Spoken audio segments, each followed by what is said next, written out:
2022년 12월 23일 폴란드 그디니아 항구에 열대의 전차가 내렸습니다. K2 흑표였죠. 계약 체결 4개월 만이었습니다. 같은 시각 노르웨이에서는 6년 전 주문한 독일제 레오파드2를 아직도 기다리고 있었습니다. 이 장면 하나가 유럽 방산 시장의 판도를 완전히 바꿔놓았습니다. 폴란드가 한국 무기를 선택한 건 우연이 아니었습니다. 2022년 2월 러시아가 우크라이나를 침공했을 때 폴란드 국방부는 즉각 계산에 들어갔죠. 우크라이나가 버티는 시간은 얼마나 될까? 러시아가 다음 목표로 폴란드를 선택한다면 준비 기간은 몇 년이나 남았을까? 그리고 가장 중요한 질문이었습니다. 지금 주문하면 언제 받을 수 있을까? 답은 명확했습니다. 미국산 하이마스는 2019년 주문분도 아직 20%밖에 못 받은 상태였습니다.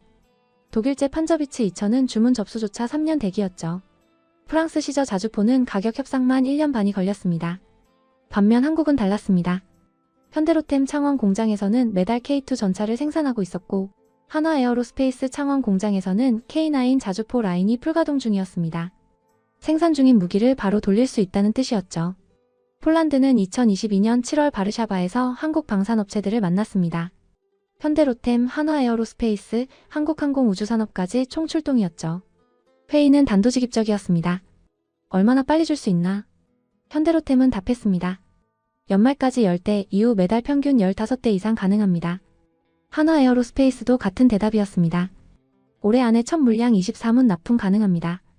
유럽 업체들이라면 상상도 못할 답변이었죠. 그 자리에서 폴란드 국방부 장관 마리우시 부아슈차크가 말했습니다. 계약서 준비하십시오. 그렇게 시작된 것이 총 20조 원 규모의 역사적 계약이었습니다. K2 전차 1000대, K9 자주포 672문, 천무 288문, FA 50 48대. 숫자만 봐도 엄청났지만 진짜 충격은 실행 속도였습니다. 2022년 8월 계약, 12월 첫 납품, 2023년 3월 2차 납품. 4개월, 7개월 단위로 물량이 쏟아졌죠. 유럽 방산업계는 경악했습니다. 독일 방산 전문지 하르트풍크트는 한국은 계약서에 서명하는 시간보다 무기를 만드는 시간이 더 짧은 유일한 나라라고 썼습니다. 물량이 쌓이자 폴란드군 구조가 변했습니다. 2023년 초만 해도 폴란드 기갑부대는 소련제 PT-91과 T-72로 구성돼 있었습니다. 1980년대 설계의 정비 부품은 러시아에서 수입해야 했죠. 그런데 2024년 말 기준 제16기계화 사단은 완전히 다른 부대가 됐습니다. K2 전차 180대가 배치되면서 PT-91은 전량 퇴역했고 부대 편제 자체가 재편됐습니다. 과거 러시아식 돌격 전술에서 나토식 기동전으로 완전히 전환된 겁니다. 변화는 숫자로도 증명됐습니다. 2022년 폴란드 육군의 즉시 가동 가능 전차는 247대였습니다. 2025년 현재는 180대가 추가됐죠. 자주포는 더 극적이었습니다. 2022년 구형 자주포 120문에서 2025년 K9 200문 이상이 추가되며 3배 가까이 늘었습니다. 다연장 로켓은 아예 차원이 달랐습니다. 구형 BM-21 그라드 80문 수준에서 호마르K 126대가 배치되며 사거리가 40km에서 300km로 확장됐습니다. 2025년 11월 폴란드가 왜 이런 선택을 했는지가 현실로 드러났습니다. 바르샤바로 불린 철도가 폭발한 겁니다. 10호 군용 폭약이 사용됐고 우크라이나 지원 물류망이 마비됐죠. 폴란드 정보기관은 러시아 정보요원 소행으로 결론 내렸습니다. 도발은 계속됐습니다. 9월에는 러시아 드론 23대가 폴란드 영공을 침범했습니다. 제슈프 공항을 표적으로 삼았는데 이곳은 우크라이나 군사 지원의 핵심 허브였죠. 폴란드는 즉각 나토 헌장사조를 발동했습니다. 회원국 간 긴급 협의 조항이었습니다.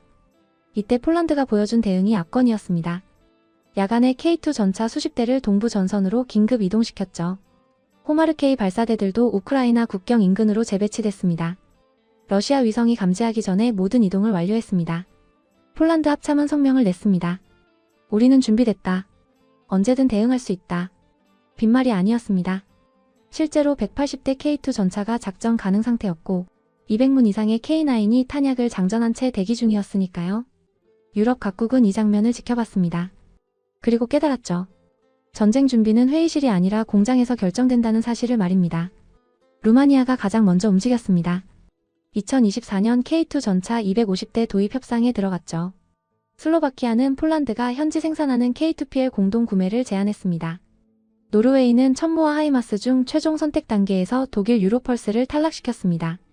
이유는 간단했습니다. 폴란드처럼 빨리 받을 수 있어야 한다. 한국 무기의 경쟁력은 가격도 성능도 아니었습니다. 바로 시간이었죠. 2025년 6월 한화에어로스페이스는 폴란드의 호마르케이 발사 모듈 9대를 추가 납품했습니다. 같은 달 또 9대를 보냈습니다. 한 달에 2번 납품한 겁니다. 현대로템은 2025년 1분기에만 K2 전차 26대를 보냈고 2분기에는 23대를 추가했습니다. 분기당 20대 이상씩 꾸준히 공급됐죠. 이 속도를 유럽 어느 업체도 따라올 수 없었습니다. 2025년 7월 폴란드는 K2 전차 2차 계약을 체결했습니다. 9조 원 규모였죠. 여기서 핵심은 현지 생산이었습니다. 폴란드 국영방산그룹 PGG가 63대를 직접 생산하기로 한 겁니다. 한국에서 기술 이전을 받아서요. 폴란드 국방부 차관 파베우 베이다는 기자회견에서 말했습니다. 우리는 단순히 전차를 사는 게 아니다. 전차를 만드는 능력을 얻는 것이다. 실제로 폴란드 부마르와 밴디 공장에는 한국 기술진이 상주하며 생산 라인 구축을 지원하고 있습니다. 천무도 같은 길을 걸었습니다. 2024년 9월 한화에어로스페이스는 폴란드 최대 민간 방산업체 WB그룹과 합작법인 설립 MOU를 맺었습니다. 천무 유도탄을 폴란드에서 직접 생산하겠다는 계획이었죠. 2029년부터 폴란드 공장에서 첫 로켓이 나올 예정입니다. 단순 조립이 아닙니다. 설계부터 생산까지 전 과정을 폴란드가 습득하는 겁니다. WB그룹 회장 피오트르 보이첵은 이제 폴란드는 유럽의 무기 수입국이 아니라 수출국이 될 것이라고 선언했습니다. 숫자가 증명하는 변화도 있습니다. 스톡홀름 국제평화연구소 데이터를 보면 2020년부터 2024년까지 한국 방산 수출에서 폴란드가 차지하는 비중이 46%입니다. 2위 필리핀 14%, 3위 인도 7%를 압도하는 수치죠. 5년 전만 해도 최대 수출국은 영국으로 17%였습니다. 폴란드는 3배 가까이 차이를 벌린 겁니다. 이게 의미하는 바는 명확합니다. 한국 방산의 중심축이 아시아에서 유럽으로 이동했다는 뜻입니다. 폴란드군은 이미 한국 무기 운용 체계를 완성했습니다. 2025년 5월 폴란드군 16명이 한국 파주 천무교육대에서 2주간 훈련받았습니다. 이론과 실습을 모두 거쳤죠. 7월에는 K9 자주포 교육이, 10월에는 K2 전차 교육이 예정돼 있습니다. 단순 운용을 넘어 정비와 전술 운용까지 습득하는 과정입니다. 폴란드 육군 쿠친스키 토마시 소령은 교육 소감을 이렇게 밝혔습니다. 폴란드에서 체감한 것보다 훨씬 더 강력하다. 한국군의 숙련도를 직접 보니 우리가 얼마나 빨리 전력화해야 하는지 절실히 느꼈다. 지금 유럽은 두 그룹으로 나뉘고 있습니다. 한국 무기를 확보한 국가와 그렇지 못한 국가. 전자는 폴란드를 중심으로 실전 전력을 구축하고 있고, 후자는 여전히 카탈로그를 넘기며 납기를 협상 중입니다. 시간이 지날수록 이 격차는 벌어질 겁니다. 왜냐하면 전쟁은 기다려주지 않으니까요. 폴란드가 증명한 건 간단합니다. 빠르게 확보하고 빠르게 배치하고 빠르게 익숙해진 쪽이 살아남는다는 진리였습니다. 그리고 그 속도의 중심에 한국 무기가 있습니다.